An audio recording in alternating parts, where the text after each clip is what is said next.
NREGS ఉందో ఆ పనులు నిజంగా గ్రామాలన్నింటికి కూడా వరం అధ్యక్ష. వ్యవసాయ పనులు ఇతర పనులు లేనప్పుడు ఉపాధి కల్పించుతూ అదేవిధంగా మౌలిక సదుపాయాలు ఏర్పాటు చేయడంలో ఎంజీఎన్ఆర్జీఎస్ చాలా ఉపయోగపడుతుంది అధ్యక్ష. ప్రత్యేకంగా ఈ ప్రభుత్వం వచ్చిన తర్వాత పవన్ కళ్యాణ్ గారు పల్లెపేట పేరున అన్ని గ్రామాల్లో కూడా సిమెంట్ రోడ్డు శంకుస్థాపన చేశారు అధ్యక్ష. ఇదే కొనసాగిస్తూ రాబోయే రోజుల్లో పెద్ద ఎత్తున ప్రతి గ్రామంలో కూడా సిమెంట్ రోడ్డు అదే మౌలిక సదుపాయాలు ఏర్పాటు చేయమని అడుగుతున్నాం అధ్యక్ష. అదేవిధంగా రెండో ప్రశ్న, స్థానిక అవసరాల ప్రాతిపదికన పనులు నిర్ణయించారనేప్పుడు మంత్రి గారు చెప్పిన సమాధానం కేంద్ర ప్రభుత్వం యొక్క గైడ్లైన్స్ ప్రకారం చేస్తున్నాం అధ్యక్ష. మేము మీ ద్వారా మంత్రి గారిని కోరేది వ్యవసాయానికి కూడా అనుసంధానం చేయమని అడుగుతున్నాం అధ్యక్ష. దానివల్ల చాలా మంది వ్యవసాయదారులు ఇబ్బంది పడుతున్నారు అధ్యక్ష. ధరలు లేక ప్రకృతి వైపించడం వల్ల వ్యవసాయాన్ని అనుసంధానం చేయమని చెప్పి రిక్వెస్ట్ చేస్తాను. గత ప్రభుత్వంలో జాబ్ కార్డులు చాలా మందికి కాలేజీ స్టూడెంట్స్కో కనీసం మరి హాస్పిటల్లో ఉన్న పేషెంట్కో చివరి జైల్లో ఉన్నటువంటి ముద్దాయిలకు కూడా జాబ్ కార్డు ఇచ్చే మధ్యరేసులు ఉన్నాయి అధ్యక్ష.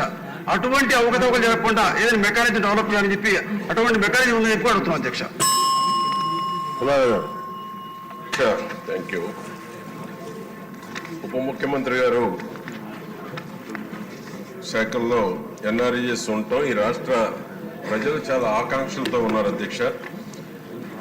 గౌరవ పవన్ కళ్యాణ్ గారి నాయకత్వంలో 14-19లో అధ్యక్ష లోకేష్ బాబు గారు అప్పటి పంచాయతీరాజ్ శాఖ మంత్రిగా ఉన్నప్పుడు 22 శాఖలతో అనుసంధానం చేయడం జరిగింది అధ్యక్ష. ఎన్ఆర్ఈఎస్ 22 శాఖల్లో గత ప్రభుత్వం వచ్చిన తరువాత కక్ష సాధింపుకి గత ప్రభుత్వంలో పనిచేసినటువంటి వారికి బిల్లులు ఆపేయటం జరిగింది అధ్యక్ష. ఆ 22 శాఖలు అనుసంధానం చేసిన వాటిల్లో ఇటీవల 331 కోట్లు విడుదల చేశారు అధ్యక్ష పవన్ కళ్యాణ్ గారు వచ్చిన తర్వాత. ఆ 331 కోట్లు పోను 22 శాఖల్లో ఏ శాఖల్లో ఇంకా ఎంత బకాయిలు ఉన్నాయి. ఎందువల్లంటే అధ్యక్ష దీనివల్ల 50 మంది ఆత్మహత్య కూడా చేసుకున్నారు అధ్యక్ష. 5 సంవత్సరాల్లో పేమెంట్ రిలీజ్ చేయకుండా విజిలెన్స్ ఎంక్వైరీ పెట్టి నాణ్యతతో కూడినటువంటి పనులు కూడా నాణ్యత లేవని కొర్రీ చేసి 5 ఏళ్లు పేమెంట్లు ఆపేశారు అధ్యక్ష. దానివల్ల ఆత్మహత్య 50 మంది చేసుకున్నారు. అనేక మంది ఆస్తులు కూడా అమ్ముకోవడం బాకీలు తీర్చుకోవడం కూడా జరిగింది అధ్యక్ష. ఆ విధంగా కక్ష సాధింపు చర్యలకి గత ప్రభుత్వం గత ముఖ్యమంత్రి పాల్పడటం జరిగింది అధ్యక్ష. అంతేకాకుండా 14-19లో ఉన్న ఎన్ఆర్ఈఎస్ డబ్బులు 19-24 మధ్య రిలీజ్ అయితే 13,000 కోట్లు దారి మళ్లించారు అధ్యక్ష. అంతేకాకుండా ఈ యొక్క 350 మంది దాదాపు దీనివల్ల సఫర్ అయ్యారు అధ్యక్ష. దీనివల్ల అంతేకాకుండా అధ్యక్ష ఎన్ఆర్ఈఎస్ గతంలో శ్మశాన వాటికలకు ఉండేది అధ్యక్ష. శ్మశాన వాటికలకు ఇప్పుడు ఎన్ఆర్ఈఎస్ లో లేదని చెప్తున్నారు అధ్యక్ష. ఎందుకంటే గతంలో నెంబర్ 1గా రాష్ట్రంలో ఉన్న శ్మశాన వాటికలన్నిటినీ అభివృద్ధి చేయడం జరిగింది అధ్యక్ష. హిందూ ముస్లిం క్రిస్టియన్స్ మొత్తం అన్ని వర్గాలకు సంబంధించి మళ్ళా ఎన్ఆర్ఈఎస్ లో ఇంక్లూడ్ చేయమని మీ ద్వారా గౌరవ పవన్ కళ్యాణ్ గారిని కోరుతా ఉన్నాను అధ్యక్ష. అదేవిధంగా పవన్ కళ్యాణ్ గారు వచ్చిన తర్వాత అధ్యక్ష 4,500 కోట్లతో 30,000 అభివృద్ధి పనులు శ్రీకారం చుట్టారు అధ్యక్ష. 13,000 గ్రామ పంచాయతీలు ఒకే రోజు 13,326 గ్రామ పంచాయతీలు ఒక రికార్డు సృష్టించారు అధ్యక్ష పవర్ స్టార్ పవన్ కళ్యాణ్ గారు. రాష్ట్ర ప్రజలు చాలా ఆకాంక్షలతో ఉన్నారు అధ్యక్ష. పవన్ కళ్యాణ్ గారు పంచాయతీరాజ్ శాఖలో గ్రామాలు పూర్వ వైభవం సంతరించుకుంటాయని ప్రజలు ఎదురు చూస్తూ ఉన్నారు అధ్యక్ష. Thank you. కే మురళీమోహన్ గారు.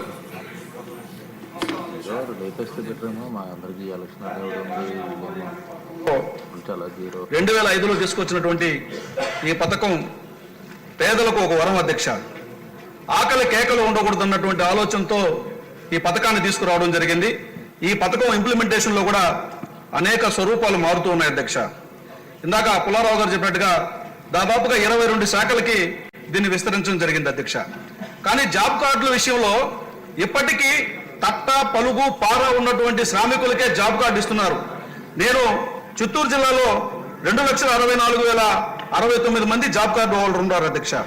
నేను అడుగుతున్నా, ఈ తట్ట పలుగు పార తప్ప వేరే కాంపోనెంట్స్ ఇప్పుడు పిఆర్లో రోడ్స్ చేసినా కూడా ఉపాధి హామీ నిధులతో చేస్తున్నాం.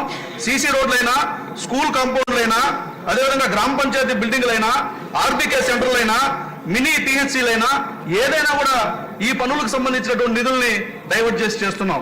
అయితే ఇక్కడ మనం రాష్ట్రంలో చూసుకున్నట్టయితే తమిళనాడులో కానీ కర్ణాటకలో కానీ వలస కూలీలు ఎక్కువగా ఉన్నారు అధ్యక్ష. ఎందుకంటే మేస్త్రీలుగా ఉన్నవారు ఈరోజు తమిళనాడులో కానీ కర్ణాటకలో కానీ శ్రీకాకుళం నుంచి చిత్తూరు దాకా వలస వెళ్లి బతుకుతున్నారు అధ్యక్ష. ఈ నేపథ్యంలో నేను ఒక ప్రపోజల్ చేస్తున్నారు గౌరవ పవన్ కళ్యాణ్ గారికి, ఈ మేస్త్రీలుగా ఉన్నటువంటి వాళ్ళకి కూడా జాబ్ కార్డు రిలీజ్ చేయడం వల్ల ఈ వలసలో నివారించే అవకాశం ఉంటుంది అధ్యక్ష. ఈ మేస్త్రీలు ఎవరైతే ఉంటారో వాళ్ళని కాంపౌండ్లు కట్టడంలోనే అదేవిధంగా బిల్డింగ్లు కట్టడంలో కానీ ఉపయోగించుకున్నట్లయితే ఒక వలస నివారణ చేయొచ్చు అధ్యక్ష. అదేవిధంగా ఎలక్ట్రికల్ చదువుకున్నటువంటి వాళ్ళు, ఐటీఐ చదువుకున్న వాళ్ళు చాలా మంది ఉన్నారు అధ్యక్ష. ఎలక్ట్రికల్ వర్క్స్, ప్లంబింగ్ వర్క్స్ వీటన్నిటి కూడా దీంట్లో కొన్ని మార్పులు తీసుకొచ్చి వాళ్ళందరికీ కూడా జాబ్ కార్డులు ఇవ్వడం వల్ల లోకల్ గా గ్రామాల్లో ఉన్నటువంటి వాళ్ళు వలసలు నివారించవచ్చు అన్నది నా ప్రతిపాదన అధ్యక్ష. గౌరవ పవన్ కళ్యాణ్ గారు సామాజిక స్పృహ కలిగినటువంటి వ్యక్తి, అదేవిధంగా కేంద్రంతో కూడా సత్సంబంధాలు ఉన్నాయి కాబట్టి ఈ ప్రతిపాదన కేంద్రానికి కూడా పంపించి ఒప్పించాలని చెప్పి మీ ద్వారా మనవి చేస్తున్నా అధ్యక్ష. మళ్ళీ సింధూర్ రెడ్డి గారు. అధ్యక్ష, రాష్ట్ర వ్యాప్తంగా రైతులందరూ వ్యయంతో చాలా ఇబ్బందులు పడుతున్నారు. ఖర్చులు ఎక్కువై వ్యవసాయానికి ఈ ఉపాధి హామీ పథకం ఈ రైతులకి వీళ్ళకి అనుసంధానం చేయగలిగితే వ్యవసాయానికి బాగుంటుంది అని ఒక ఉద్దేశం అధ్యక్ష. ఇదేమన్నా ప్రభుత్వానికి అలాంటి ఆలోచన ఉందా అని ఒక ప్రశ్న అధ్యక్ష. అలాగే సత్యసాయి జిల్లాలో 10 మండలాలు, ఇంకా అనంతపురం జిల్లాలో 7 మండలాలు బాగా వెనుకబడిన మండలాలుగా గుర్తించారు అధ్యక్ష. అలాగే రాష్ట్ర వ్యాప్తంగా 54 మండలాలని వెనుకబడిన మండలాలుగా గుర్తించారు అధ్యక్ష. ఈ మండలాల్లో ఈ 100 రోజులు వర్కింగ్ డేస్ కాకోకుండా వీళ్ళకేమన్నా 150 రోజులు ఇవ్వగలిగితే బాగుంటుంది అని ఒక ఉద్దేశం అధ్యక్ష. అదేమన్నా వీలు పడుతుందేమో అని మంత్రివర్యుని కోరుతున్నాను అధ్యక్ష. అలాగే ఉపాధి హామీ పథకంలో పనిచేసే వర్కర్స్కి మౌలిక సదుపాయాలు కల్పించాలని, ఏదైనా మజ్జిగ కానీ నీరు కానీ లేదంటే అక్కడ వాళ్ళు తీసుకెళ్లే వాళ్ళ చిన్న పిల్లలకి ఏదైనా ఆయా అలాంటివి ఏమన్నా వీళ్ళకి ప్రొవిజన్స్ పెట్టగలుగుతారా అనే ఒకటి అధ్యక్ష. ధన్యవాదాలు.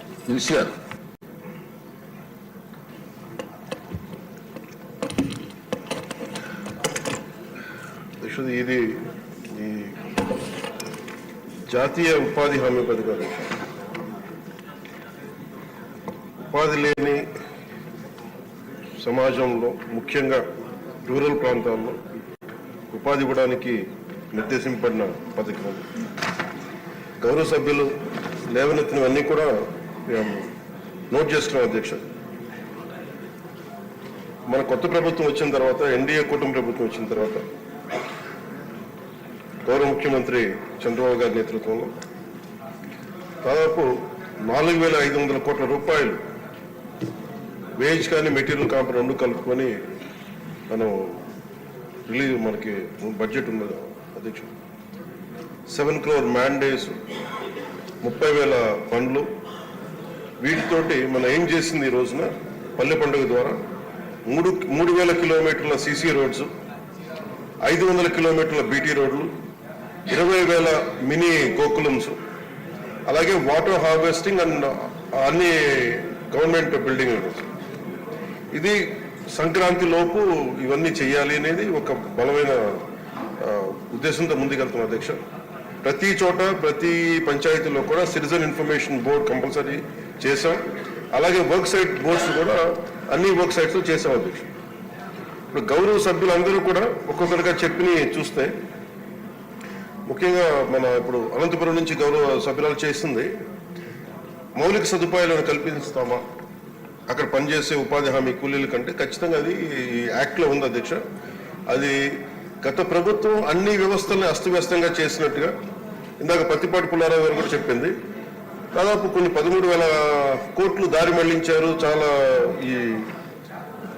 అసలు పని లేకుండా చాలా మందికి పని కల్పించినట్టుగా కల్పించి చాలా అవకతవకలు జరిగినాయి అనేది చాలాసార్లు నేను రివ్యూ చేస్తామంటే బయటకు వచ్చిన అంశాలు అధ్యక్ష. అలాగే వీటిని ఆ దారి మళ్లించిన నిధులు ఏమైపోయినాయి వీటి మీద కూడా ఒక రివ్యూ చేస్తా ఉన్నాం. కానీ చాలా కొంచెం లోతుగా వెళ్లాల్సిన అవసరం ఉంది. అలాగే మౌలిక సదుపాయాలు కల్పిస్తారన్న ప్రశ్నకి మరి ఖచ్చితంగా కల్పించే ఉంది. ఎందుకంటే ఇది మానవతా దృక్పథంతో చేయటమే కాదు, ఇది రూల్లో ఉంది. ఇది వాళ్ళకి కావాల్సిన మెడికల్ కేర్ కానీ, వాళ్ళకి కావాల్సిన కనీసం తాగునీటి, మనం ముఖ్యంగా మజ్జిగ లాంటివి వీటితో పాటు.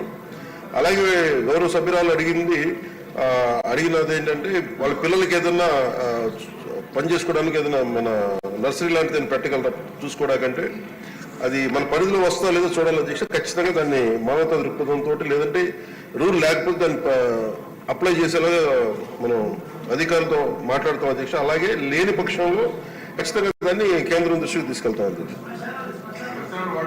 అది చెప్పాలి, ఇంకా అవ్వలేదు ఎందుకని మీరు ఇన్ని అడిగారు. అలాగే జాబ్ కార్డ్స్ లో అవకతవకల్ని ఖచ్చితంగా పరిశీలిస్తాం అధ్యక్ష. అలాగే Jio number 646 issued on 15/11/2024 to release all the irrational, ఇందాక ఇది పత్తిపాటి పుల్లారావు గారు అడిగిన ప్రశ్నకి అధ్యక్ష.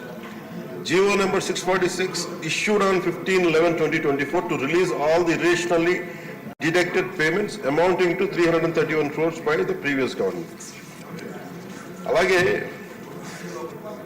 ముందుగా మొదటి సభ్యులు అడిగింది ఏంటంటే నరేగానే ఇది మొత్తానికి అప్లై చేస్తారా ఇది అని అనుకుంటే, MNREGA basic it's demand based work అధ్యక్ష.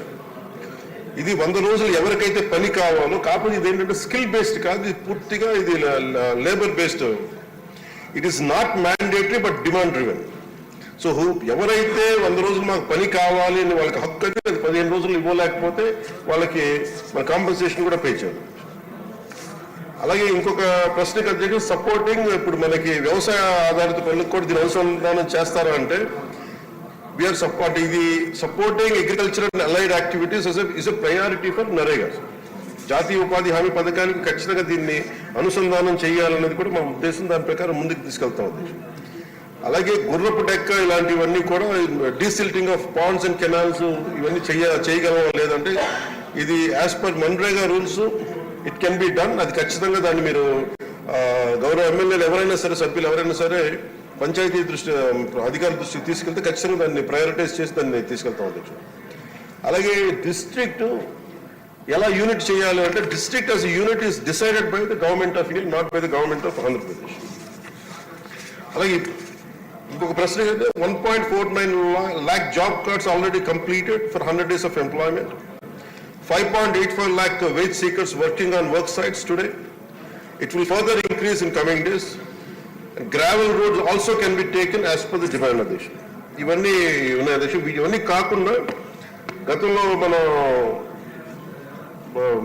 లోకేష్ గారు ఉన్నప్పుడు పత్తిపాటి పుల్లారావు గారు చెప్తే 22 శాఖలతో అనుసంధానం జరిగింది. ఈ ప్రభుత్వం వచ్చాక దీన్ని కొంచెం అవకతవక చాలా అస్తవ్యస్తంగా చేశారనేది. ఖచ్చితంగా more greater coordination is needed with all the departments. We will completely look into it. Will look into the issues.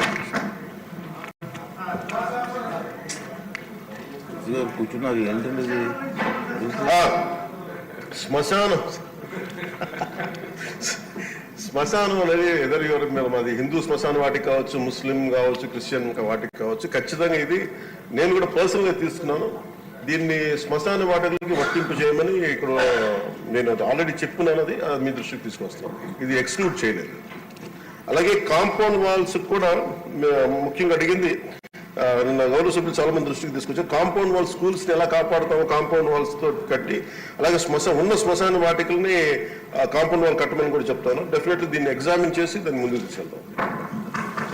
Question number 70 ఉండండి. దేవాదాయ శాఖ మంత్రి గారు ప్లీజ్ టైం ఎలక్షన్ కూడా ఉంది. కూర్చోండి